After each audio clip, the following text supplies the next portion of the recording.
बहुत समय पहले नेपाल की बागमती नदी के किनारे घना जंगल था।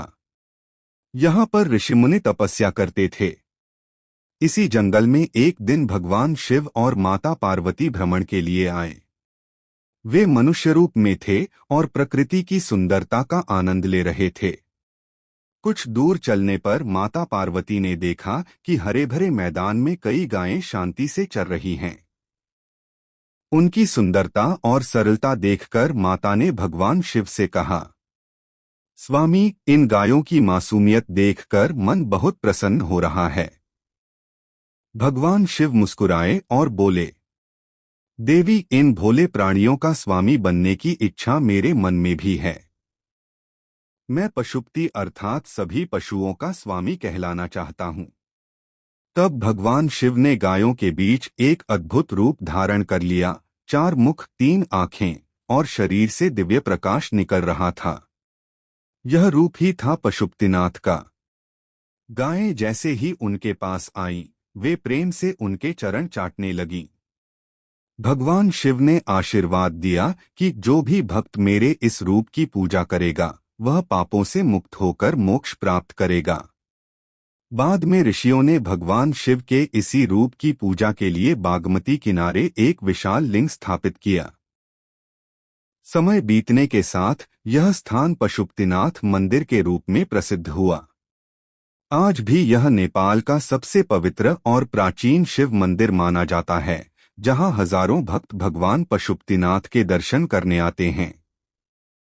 अगर आप चाहें तो मैं इसका लंबा, रोचक और कथा शैली में संस्करण भी लिख सकता हूं, जिसमें संवाद, भावनाएं और पौराणिक घटनाएं जुड़ी हों, ताकि यह सुनाने लायक बन जाए। बहुत समय पहले की बात है। हिमालय की गोद में बसा नेपाल का इलाका चारों ओर से हरी भरी घाटियों, झरनों और नदियों से भरा था। बागमती नदी अपनी मधुर कलकल ध्वनि के साथ बहती थी और किनारे का जंगल ऋषियों की तपोभूमि था। एक दिन कैलाश पर्वत पर भगवान शिव और माता पार्वती एकांत में बैठे थे। मंद मंद हवा बह रही थी और आकाश में बादल नृत्य कर रहे थे। माता पार्वती ने मुस्कुराते हुए कहा, स्वामी, बहुत समय हो गया। चलिए आज धरती पर घूम आते हैं। भगवान शिव ने सहमति दी और दोनों मानव रूप धारण कर बागमती के जंगलों की ओर चल पड़े। गायों का अद्भुत दृश्य। जब वे जंगल के भीतर पहुंचे तो उन्हें एक खुला मैदान दिखाई दिया। वहां दर्जनों गायें शांति से हरी घास चर रही थीं। उनकी आंखों में मासूमियत थी और चारों ओर एक अलौकिक शांति छाई हुई थी। माता पार्वती की आंखें चमक उठीं, प्रभु देखिए, ये गायें कितनी निष्कपट और प्रेमपूर्ण हैं।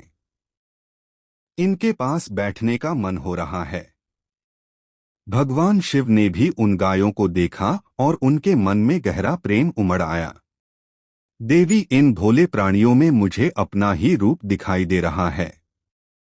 मेरा मन चाहता है कि मैं इनका स्वामी बनूं, सभी पशुओं का पिता, इनका रक्षक, पशुपति का जन्म। यह कहते ही भगवान शिव ने अपना दिव्य रूप धारण कर लिया। उनके 5 मुख थे, जो 4 दिशाओं और ऊपर की ओर देख रहे थे। हर मुख पर 3-3 नेत्र थे, जिनसे प्रकाश की किरणें निकल रही थीं। गले में सर्प लिपटा था और जटाओं से गंगा प्रवाहित हो रही थी।